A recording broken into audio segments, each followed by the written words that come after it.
Today's message is don't withdraw your heart from people. On our website, ignitinghope.com, we've got 25 declarations for leaders and influencers, or actually, there are 25 beliefs to work out. And one of them is the belief of staying relational. I'm going to stay relational, and I am a relational person. And the declaration that we have with that is, I do not withdraw my heart from people who disappoint me or I hear negative information about. And I don't know about you, but that's something that through the years that I've needed to work on, because my heart connection with people is so crucial. But I would have somebody who disappointed me, or I felt like they weren't fulfilling responsibilities in the way, I guess it's all under the umbrella of disappointment. And inwardly, even if I was smiling on the outside, I would withdraw my heart, distance myself from them in a disapproval. It's really the elder brother mindset, and the story of the prodigal son in Luke 15, where you've got the three characters in there, the prodigal, the father, and the elder brother. And when the prodigal came back, the elder brother, he had already withdrawn his heart from his father through perceived disappointment. He had withdrawn his heart from his brother through judgment and feeling like he was superior to him. And he comes back, and his withdrawn heart causes him to just not even participate in the celebration of the son, and he was self-justified, and it's a mess.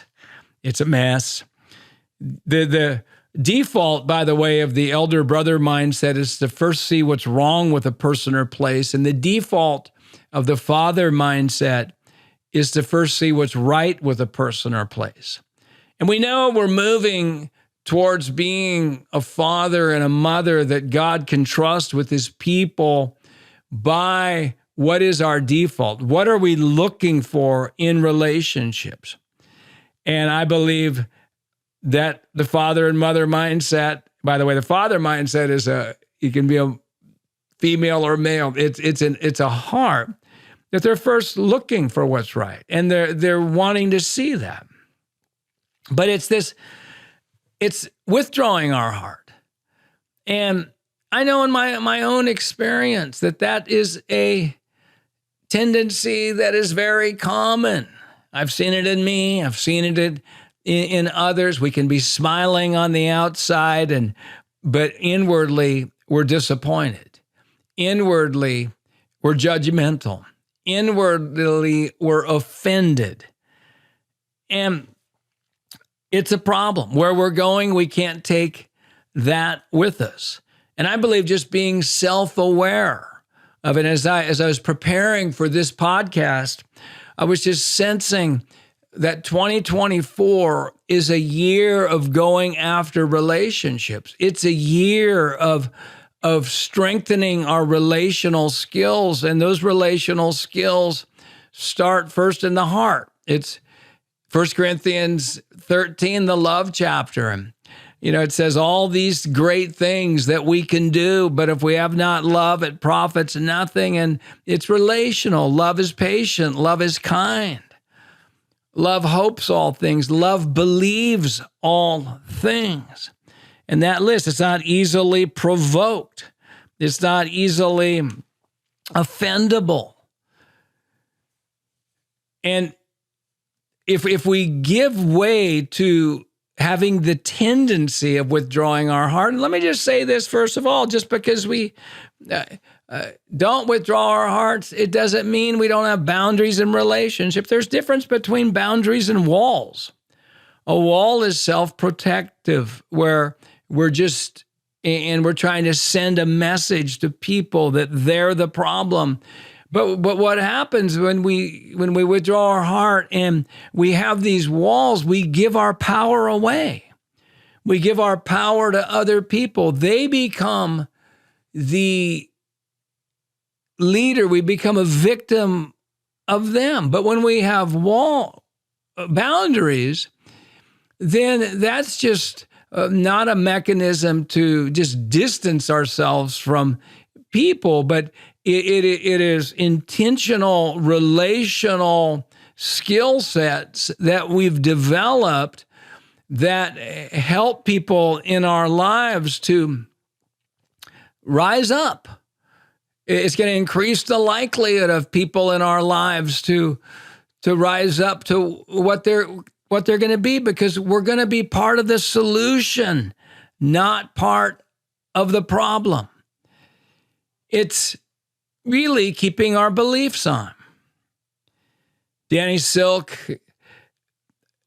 just such a great minister on relationships, loving on purpose, and keeping your love on. He's known for that. And I have such a heart to keep our beliefs on. One of the greatest things that leaders do is believe in the people that they lead. And they're intentional about it. They understand. And it's really tied to hope. When I heard the Francis Frangipane quote that every area of our lives that doesn't glisten with hope means we're believing a lie, and that area is a stronghold of the devil in our lives. I didn't realize at first how much that was going to come into play in my relationships. Certainly, I can look at my own life and I can say, "Wow, I don't glisten in hope in how I do that, or in that particular habit or whatever." I can identify that, or about my finances, or about my skills. But when it comes to relationships, and this was a turning point in me when I said, okay, if I don't have glistening hope about a person in my life, then I'm believing a lie. That's a game changer. It's a game changer. And again, I didn't want to face that, because I realized that I believed that if I had hope for people who had issues and who were scary and that, then that I would become gullible, that I would not deal with issues, and I would be walked all over. But all of that was just based on lies, and it's very difficult to influence people we don't have hope for. But Wendy and I felt like the Lord said, never counsel anybody you don't have hope for. And so who we believe we're talking to, who is going to determine the level of empowerment in our words. If we think we're talking to great people, our words are going to be full of power. If we think we're talking to people who just flat out don't want to do it right, then our words are going to be disempowering. The Bible says, out of the abundance of the heart, the mouth speaks. So this inward attitude of, okay, and in all kinds of relationships, we have disappointments. We have disappointment with our spouse, our other family members. We have disappointment with leaders over us. We have disappointment with people we're leading. We have disappointment with neighbors. We have disappointment with friends. And the list goes on. When we get a vision and we begin to understand at a deeper level that what's happening in us is more important than what's happening through us, and what's happening in us, and that our response to something is almost always more important than the something. And we relate that into relationships, and we relate that into how we think about people. You see, mothers and fathers in the Spirit who have matured and have broken free of the elder brother mindset, they do not withdraw their heart as much or as much as people who aren't mothers and fathers. I'm not saying we never do that. So my purpose in this podcast is because Igniting Hope Ministries, we have a heart to create healthy relationships. My whole book, Culture of Empowerment, that I wrote with my brother, Dr. Phil Backlund and Melissa DeMont, and then our business and organizational version that Dr. Phil and I, Dr. Phil, that's good. He's the other Dr. Phil. It's really about healthy relationships, empowerment. The purpose of leadership is to build big people. And this truth that I'm giving you in this podcast about not withdrawing our heart from people who disappoint us or we hear negative information about is one of these subtle truths that I believe is either going to keep us kind of landlocked in our empowerment of others, or we're going to get launched. So I want to ask you this. Let's begin to wrap this up. How do you do in this area? What is your tendency? How much do you just dwell on the perceived faults of others and use that as a justification for being offended, being angry, being maybe even gossiping and talking about people? How much? How much are you overcoming this? I know many of you, you've overcome so much of this, and your reflex is no, I'm going to lean into relationships. And here's just a few tips, so to speak, on how to increase the likelihood that you will not withdraw your heart from people who disappoint you or hear negative information. One is when you're tempted to inwardly criticize people, immediately turn that to prayer. Immediately. Thank you, Lord. Thank you for blessing them. Thank you for strengthening them. Thank you that you know their hearts. Secondly, don't judge people's motives. We don't know what people's motives are.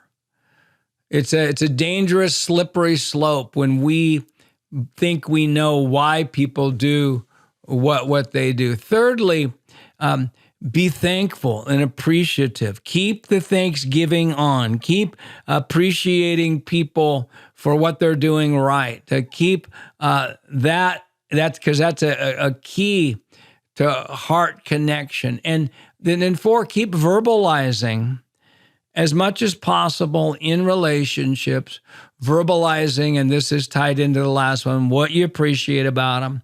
Stay connected. I remember, pastoring, and there would be situations where people maybe didn't even like me, or they struggled with me, or they just disappointed. The Lord would just say, greet them warmly, be interested in them, stay interested in their lives, stay connected, take the high road in relationships, because Steve, you're in training. Not only are you going to bless these relationships, but you're in training of how to do relationships in a healthy way and to be a catalyst to break off the dysfunction that's in so many relational situations. And what I'm talking about here is so important in a society that just is angry at the opposite side and angry at people who don't think like them and labeling. And this is a healing thing. And this message, as we apply it, it's going to be part of the answer to break down the dividing walls between people, and we will be the solution. So this belief, this hard attitude of staying relational, I will not withdraw my heart from those who disappoint me or that I hear negative information about. What a powerful belief. Hey, thanks so much for listening to this. I bless your relationships. I bless how you think about people, and just celebrate progress, not perfection. If you're struggling, just keep celebrating. The Lord's going to have you be an incredible walker. You may be, trying to walk in this and like a toddler falling down, but you're gonna get him. Hey, January 15th, if you're listening to this podcast as it was released, January 15th, I am starting again my 4-month online mentoring using the 8 pillars of leadership that I emphasize and teach. It's going to be 1 to 2 to 3 hours a week, depending on how deeply you want to go into it, for our foundational version of the 8 pillars, of which are inspiring and leading yourself, transformational beliefs, intentionality, healthy relationships. With this whole message is really under that umbrella. Speaking life, taking control of the words you speak, faith-filled decision-making, culture of gladness, and empowerment, building big people. And I've got an advanced version or an advanced level that I'm doing as well, and it's about building and leading teams. I'll be with Connie Jones, great leader, our associate director of Igniting Hope Ministries. She's going to be with me, and we're going to have some powerful content on how to build and lead teams. And we're going to give some assignments, so like developing your onboarding process, your communication plan within your ministry, giving feedback, empowerment, growing together as a team, and more. And it's really going to be good. And those who want extra mentoring, Connie's going to be able to, she's got some powerful things. She's a John Maxwell certified leader, and she is just really, really, really good. And so that's starting January 15th. You can find out about that at ignitinghopeacademy.com. And then we're starting February 14th. We're going to be doing our annual 40-day positivity feast and negativity fast that we're doing for Lent, leading up to Good Friday and Resurrection Sunday. We got just different levels of that. Most people take the free level, where you get an email every day for a lie to fast and a truth to feast on. It's really, really good. We've got it in English, have it in Mandarin, Chinese, German, Spanish, trying to get it into Portuguese as well. That's coming up. And then starting in April, right after that, we're going to be doing our 5-month, our most powerful content on the renewing of the mind. Starting in April, our 5-month transformational mind renewal course with the 5 steps of radical mind renewal. If you want to dive deep into this teaching that we have on mind renewal, because listen, Romans 12:2 says, be transformed by the renewing of your mind. And that takes all limits off our lives, because there's no limit to how much we can renew our mind. So there's no limit to how much we can be transformed. So that's going to be happening beginning in April. We don't have that live to be able to sign up for that yet, but that's coming up. If you have any questions of what's going on at Igniting Hope Ministries, you can go to email us at info@ignitinghope.com and ask about any of these. If you can't afford something we're doing, let us know. Tell us what you can do, and we love for you to be a part. I'm going to be in Fife, Washington at the end of January, and in Seattle, Washington. That's going to be on our website, ignitinghope.com. You can find our itinerary. St. Charles, Illinois, near Chicago in February. It will be in Carmel, Indiana, near Indianapolis in March. We'll be in Wichita, Kansas in April, as well as the Dove Conference, Leader Conference in Pennsylvania also in April, Atlanta, Georgia, Salem, Oregon in May. And I might be forgetting a place or two. I'll make sure next time if I have to mention. And then in June, I'll be in San Diego. Wow, I love it when people come up and say, hey, I'm a podcast listener. I just had some people do that in Caldwell, Idaho, where I was just at Valley Church there. And what a great church family that is. Hey, Steve Backlund here, and we are here to ignite your hope at Igniting Hope Ministries, Wendy and I and our team. And we just bless you. There's no hopeless circumstances. There's just people who do not have hope. And once people get true hope, circumstances cannot stay the same. Hope is the belief that the future will be better than the present, and we have the power to help make it so.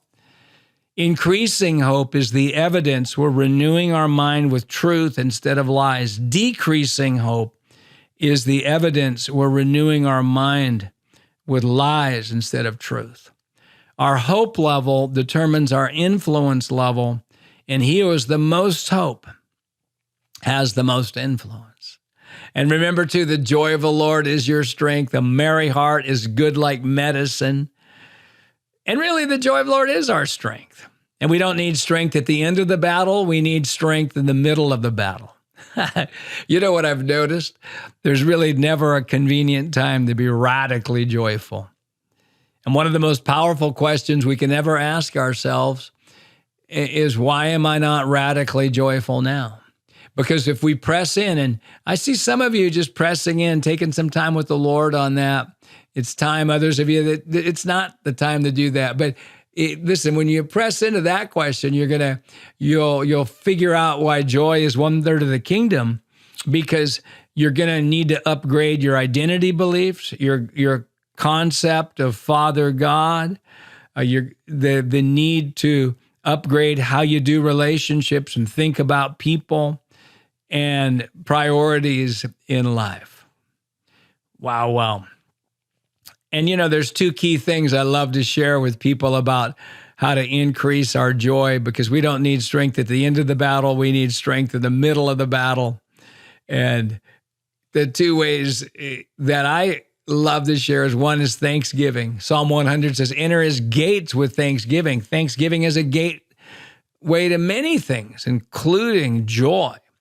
Because once we focus more on what we do have rather than what we don't have, focus more on what is happening rather than focusing on what we perceive as not happening, it's a gate to joy. And then also, we stir up joy by delighting in the Lord. Psalm 37, verse 4 says, delight yourself in the Lord. Wow. We just delight. Woo-hoo! Lord, I can't wait to see how you're going to do it, but you're going to do it. I don't know how you're going to do it, but you're going to do it. I'm so excited to see what you're going to do in this season. And it says, delight yourself in the Lord, and he will give you the desires of your heart. And note, the delighter is delighting with unfulfilled desires. Things that he or she wants to see happen that haven't happened yet, called desires. Prayers haven't been answered yet. Promises haven't been realized yet. Difficulties that the person wants to see eliminated, but the delighter is delighting. And the delighting is the key, because the delighting in the Lord is really a reflection of soul prosperity. And it really indicates that we are ready to be able to handle and steward well the blessings that come, the desires that are realized. Because the delighter isn't waiting to enjoy life and to be happy. The delighter is delighting in the current situation and is living now. People who have hope are living while they're waiting. People without hope are waiting to live. They're waiting for certain desires to be realized. before they can fully live. But when we live now, we will live while we're waiting. And we say, I'll thrive no matter what happens. It is actually an indicator we're ready for the breakthrough and that we're ready for the new wine because our wineskin is healthy and strong. Hey, thank you so much for listening to this podcast today. Taking a little extra time, so I'm going to sign off here. Thank you for those who've encouraged us. If you like these podcasts, why don't you tell somebody about it? If you want to become a vision partner and so regularly into Igniting Hope, you can find out about that on our website, ignitinghope.com. You want to sign up for our newsletter so you receive the Monday blog and announcements about new courses, where we're traveling. Yeah, sign up for our newsletter, ignitinghope.com on that. You can find our courses, our negativity fast info on our website, ignitinghopeacademy.com. All right, we love you, praying for you, looking forward to being with you again on another podcast.